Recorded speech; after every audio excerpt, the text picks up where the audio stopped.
in and out. So, thank you, Sandra. Sandra gave you a lot of information, and Christy gave you everything that Sandra said. So, there we go. Let's just do it this way. So here's the thing.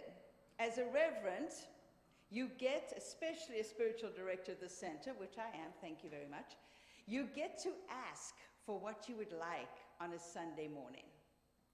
And one of the best things for me is when everything that happens before I step up here is to support what I'm going to share with you today. So what Sandra gave you was a lot of information, and we could break it down over weeks of class, which we're going to be doing soon. Christy came up and told you the essence of it all, which is when we believe, right? So that's all there is, folks. I'm out of here. Da-dum-bum. Thank you so much. Good seeing you. See you next week. No. So this is our theme for the year, for the month, was Rise Up. And the topic for today was When You Believe. Came from that song because it's very clear in what we're doing.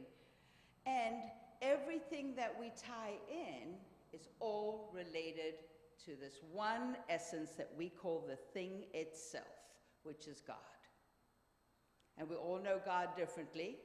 And I'm going to introduce you for 1 second to a little humor. We'll tell you how some people see God. So this guy, we're going to call him Jack. Anybody Jack here? I don't want to offend Jack if Jack is in here. Anyway, so Jack is wandering around. He's wandering off the cliffs. You know, maybe one of the cliffs down here. And he takes a little slip and slips over the edge. And he is just, fortunately, he gets his leg caught on a nice thick branch. So he's hanging there. He's hanging over the cliff. He looks down and he sees what's below him. Waves, rocks, a lot of stuff that could end his day, end his life, if he fell into it. So he started screaming. He started crying out. He's like, help me. Is anybody up there? Help me, help me, help me. Help me, please help me. And he's just, because he realizes that as he's hanging there, the actual branch is starting to crick just a little. So he starts crying out even louder for help, for help, for help. And suddenly he hears this voice that says, Jack, Jack, can you hear me? And Jack goes, sure, I can hear you. Where are you? Who are you? He goes, it's God. I'm everywhere. And Jack's like, I can't see you. I can't see you. What's going on? I'm going to read the rest of it because it's too precious to make up. He goes, I can see you, Jack, and you're all right. He goes, yes, but who are you? He goes, I told you, I'm God, I'm the Lord, I'm here, and I'm going to help you. He goes, really, God? He goes, yeah, that's me. He says, God, listen, please help me. I promise you, if you let me get down from here, I'll stop sinning. I'll be a really good person. I'll serve you for the rest of my life. Easy on the promises, Jack, God responded. Let's get you out from here, and then we can talk. Now, here's what you need to do. Listen carefully. I'll do anything, God, Jack responded. Just tell me what to do. He goes, okay, let go of the branch. What? I said, let go of the branch. Just trust me, and just let go. Well, there was a long silence. Finally, Jack held, help, help! Is there anybody else up there that can help me? Yeah, there it is, folks. Do we trust this thing called God? Yes. I love Jack. I really do love Jack because he's in every single one of us, right? So here in the month of January, it's tradition for us in Centers for Spiritual Living to go over the basics of what Science of Mind is all about, what Dr. Ernest Holmes wrote, bring it back to us, try and remember. It reminds me too, and it helps me look around and see just how good everything is. And what we look at is the basis of Science of Mind, that there is one thing that is creation, that is in, through, and has every single thing. And we call it the thing itself. The thing itself. So what is the thing itself? The thing itself, we can refer to it as God. If you've got a good grip on God, go with that. If you're not, let's go with something else. You know, I always say, you've got a little filter here. You hear the word God, it changes immediately into creation, spirit, universe, anything you desire to call this thing itself that is in, through, and everything. It creates everything, it supplies and sustains everything. It is this universal energy that enacts all life. That's the thing itself. We can also call it consciousness. I like consciousness. I like consciousness because there's something about consciousness that is unknown, and yet it's exciting because it's happening around us all the time. It's consciousness. And we don't know what it is. We can't really put it into words. That's the thing itself. We're good with the thing itself? God? I'm going to go with God today. All right. And then we ask, the second question is, the way it works. How does it work? Well, it has no arms, no legs, no mouth, no teeth, so it has to work through its creations. That's how this thing itself has its joy of being, is to be through all creation, to have its expression through all creation, and especially through us. Well, not especially. I'm talking from a human being. I want to know I'm special, right? So God is having its expression, this thing itself is having its expression through us. That's how it does its work, through creation.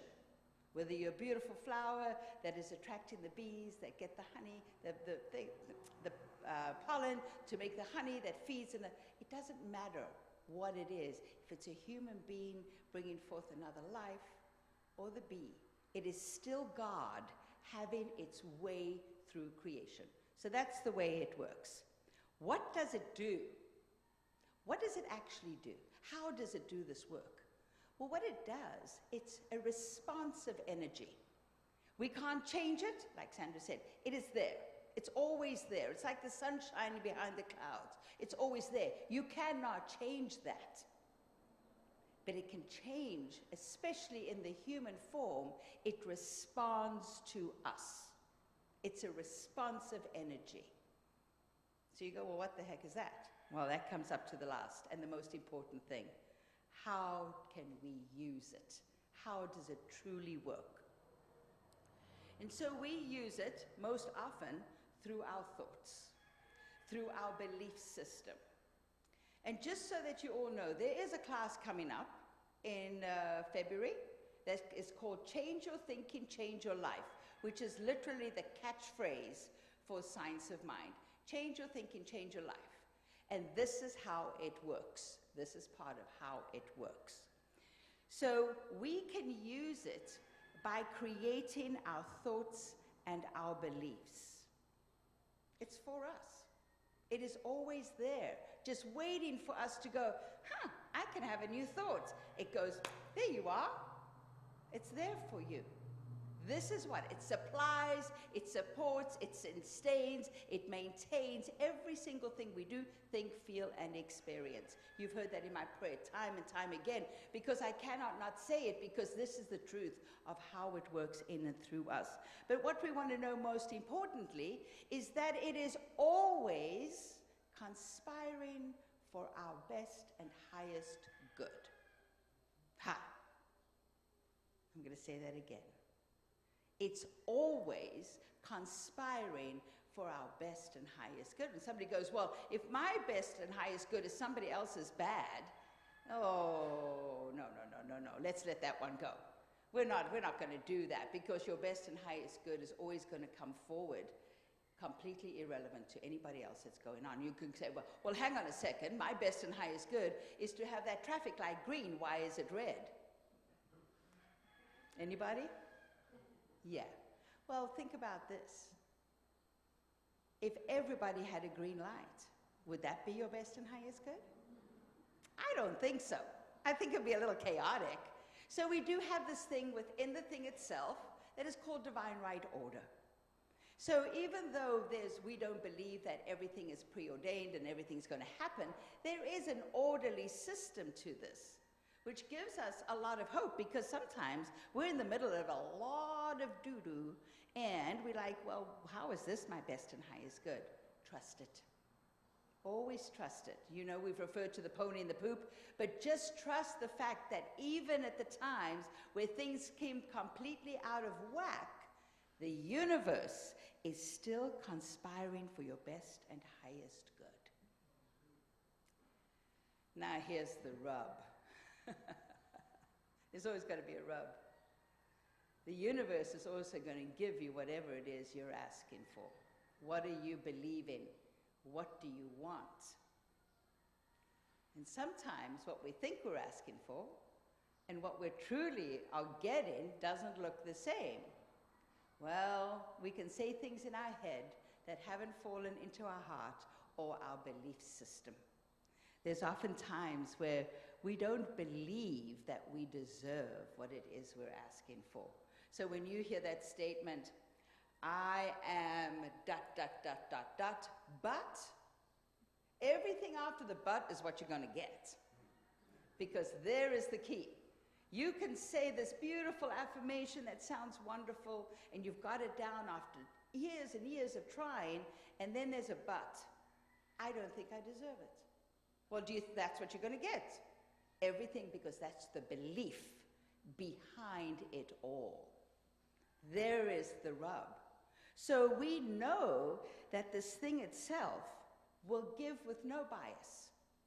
People will sometimes say, well, hang on a second. I do good. I'm a good person. Why am I getting shitty things? Why is that person who's not doing so good? Why do they get whatever they want? It does not matter, unfortunately, folks. It responds to whether you believe you deserve it or not. So you can be doing great things, wonderful things, and it's lovely, and yes, it does enhance your life. But you cannot receive it if you do not believe it. Oh, that rhymed. You cannot receive it if you do not believe it. It's just the way it works. That's how it works. It will give to you without any problem if you believe you deserve it. If you're willing to receive it, it is there.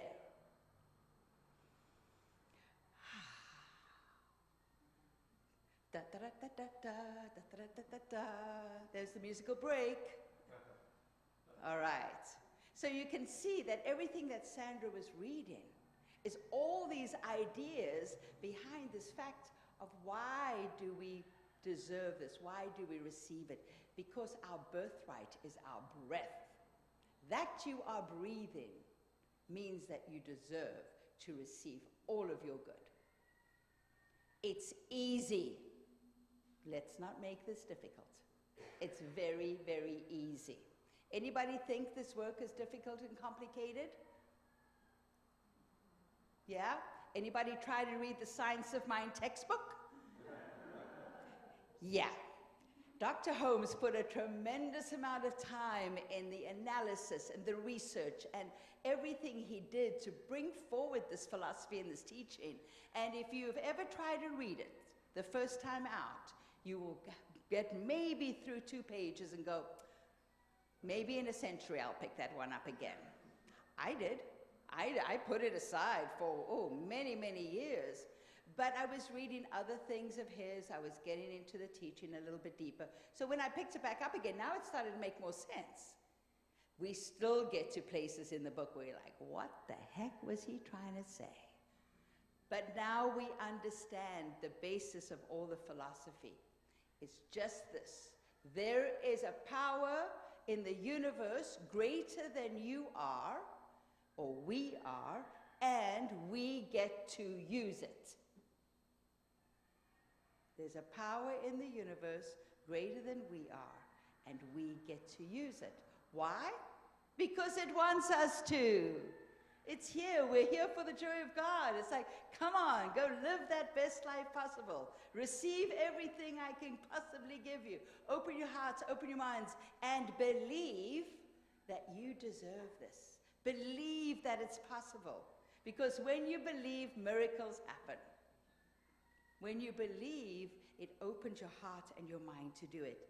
And this is from The Science of Mind. And you're going to love this one. Because all of this works through basic laws of the universe. The basic laws, the laws of attraction, the laws of cause and effect, the laws of circulation. The basic laws of the universe function through and as us because we are all part of it. So that's how we start to move this stuff around us. That's how we start to attract to us what we desire. We change our belief system, we get into action with the laws, we use them effectively. So, and this is one of my, without a doubt, my favorite readings in the first 4 chapters. It says, it is ready, it, capital I-T. Some people don't like calling God it. But hang on, we have so many issues with gender these days. Let's just go with it. I think we cover all the bases with that. I think it is good. Plus, it's very powerful. It's a big it. It's a big it. It is ready and willing to take form through the impulse of our creative belief. It works for us by working through us. So, here's the great one. This is the rub. It follows that if we believe that it will not work, how many people have heard, oh yeah, I can't buy this, it's not going to work. I've tried it, it doesn't work. If we believe that it will not work, it really works by appearing to not work. When we believe that it cannot and will not, then, according to the principle, it does not. Yep. But when it does not, it still does. Only it does according to your belief that it will not. Yes? All right, I'm going to read it fast this time. Catch all the words. If we believe that it will not work, it really works by appearing to not work. When we believe that it cannot and will not, then, according to the principle, it does not. But when it does not, it still does. Only it does according to our belief that it will not. Whew! There's a lot of back and forward and that, but basically the bottom line is whatever you believe, it's going to do for you. So if you believe that it does not work, it's not going to work. But in actual fact, it's working because it's providing you and giving to you exactly what you believe. Yes? So when you believe, I'm going to break it down. When you believe, miracles happen. When you believe that they won't happen, they're not going to. It's that simple. That's the one thing with this teaching. There's a lot of complicated ways that we go around and we share it, but at the end of the day, it's easy. It's very, very easy. And one of the biggest ways that it's easy is to change your thinking and change your life. Change your thought. Bring in a new idea. And when you change that idea, you change everything about yourself. When you keep going with that new idea, you eventually allow it to move from the head into the heart so that you can embody it, become a belief system, and then that's all that the universe and God is going to give you. It's going to respond to that. Woohoo! That's what we want. We want to be in that space where we don't even have to think about it anymore because we're walking it out every single day in all that we do. And it's giving us exactly what we desire. Or something better, as Stephen would say. That's another one, but that's another talk. So why do we think it's so hard to do this? Anybody ever looked in their closet and gone, I don't like this dress anymore. I'm going to go buy myself a new dress. Guys, go with me. We can call it an outfit. And just, I'm working in the dress mode, right? So there's an outfit or a dress in our closet we don't like. So what do we do with it? Do we process it? Do we take it apart? Do we question why we don't like it anymore? Not really. We look at it and we go, it's outdated. It's no longer what I want to be. It's no longer what I want to wear. I don't feel it anymore. I put it on, it doesn't look good. Have I changed maybe? Probably. You know, might have got a little taller, a little shorter, a little fatter, a little slimmer. It doesn't really matter. The bottom line is you don't like the dress anymore. You toss it, right? You don't go, oh, I'm going to hold on to that. I'm going to hold on to it. I don't like it, but I'm still going to hold on with everything I've got. I'm going to hold on to this dress. Never going to wear it again, but I'm going to hold on to it to remind myself that I don't like it. No, we don't do that. We toss it or share it or give it away. No, we toss it. We go to a store, we buy a new dress, one that fits, one that represents who I am right now, one that shows up. When I show up in public, this is what I want to look like. Yeah, that old dress might have been dark and drilly and kind of bumpy. This new dress is bright and sunny and full of colors. And it could be the other way around. It does not matter. You don't hold on to the old dress. You let go of it very quickly, very easily. You walk into a store, you buy a new one, and you put it on, and you walk out, and you feel fantastic. Anybody doing that with your faith? Anybody doing that with your spiritual beliefs? I see people holding on with a dead grip to old beliefs. Why? Get rid of them. It's not hard. I know we want to process this because we've had it around a long time. It's an old dress. Ditch it. Just get rid of it. Go in the store, get yourself a new dress. And guess what? You take that dress home, you put it on, you wear it the first time, and you go, maybe this one doesn't feel so good. What do? You take it back, right? You take it back, you exchange it for something you want. That's the same thing with your belief. Try it on. It'll come to you, and you go, oh, yeah, I've been praying for this. I want this. It gets there. It's not exactly what I wanted. I didn't think it through. Take it back. Choose again. And there is it. It's all about choice. You can choose to make this easy, or you can choose to make it difficult. It's as simple as buying a new dress. And it's all in choice. And you know what else is choice? Faith. Trust. These are all choices that we make. We go, well, I'm not so sure about God.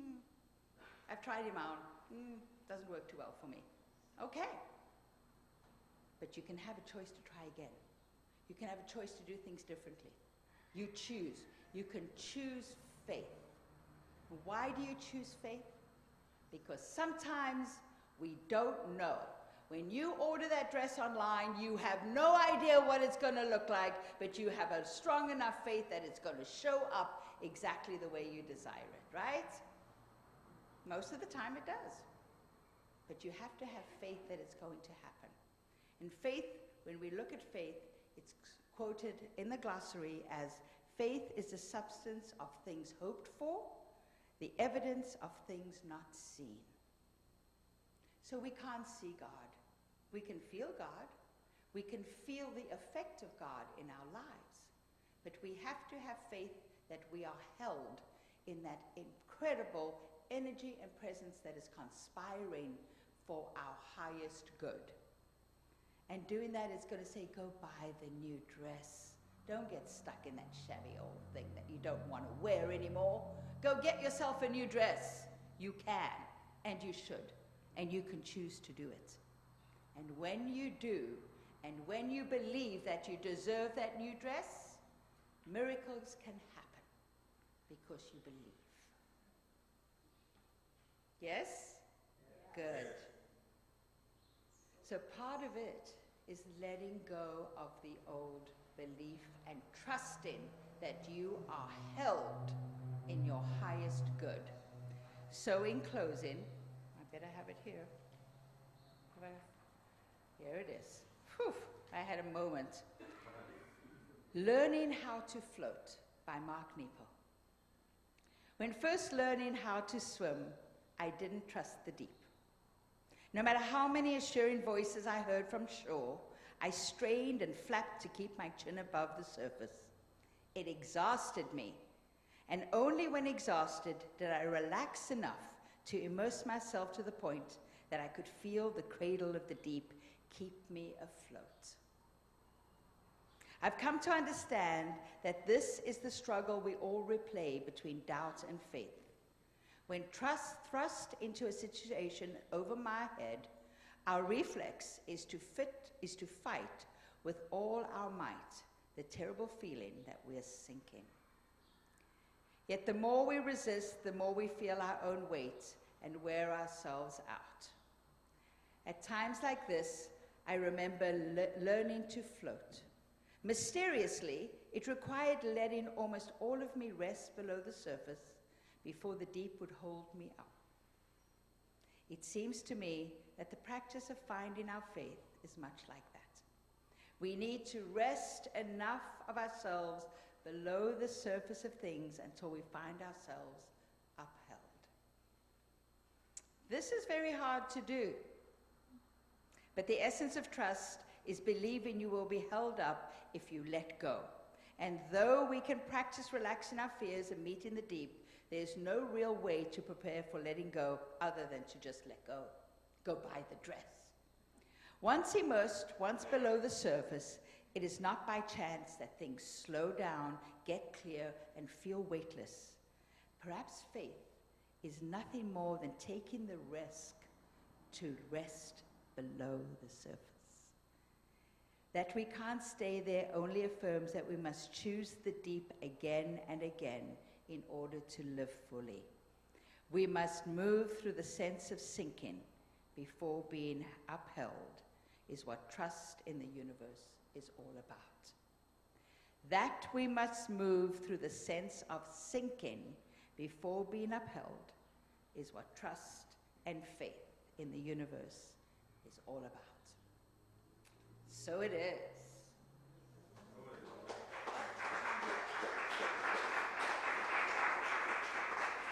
I really don't need a mic, but I'm going to do it with the mic anyway, because we're going to take this to prayer. Just take a deep breath in.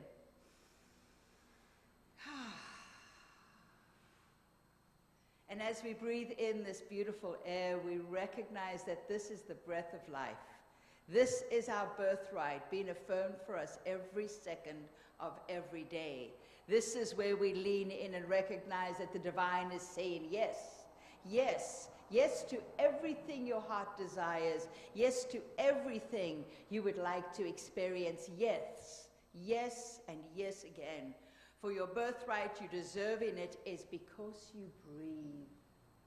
So I recognize and know for each one of us as we walk our path that it is through our breath a reminder that we can and should, for the joy of the divine, receive and do and have and experience everything we desire. And there is nothing in our way other than the willingness to say yes, the willingness to trust, the willingness to have our faith, and the willingness to believe that miracles do happen every minute of every day. So I call that good. I call that wonderful. I call that grand. I call that magnificent. So I release this prayer knowing the good for each and every one of us in all our ways into the action of universal law that has already said, of course, my beloveds, of course. So we just say, thank you. And then we can claim it together by saying, and so it is. Thank you.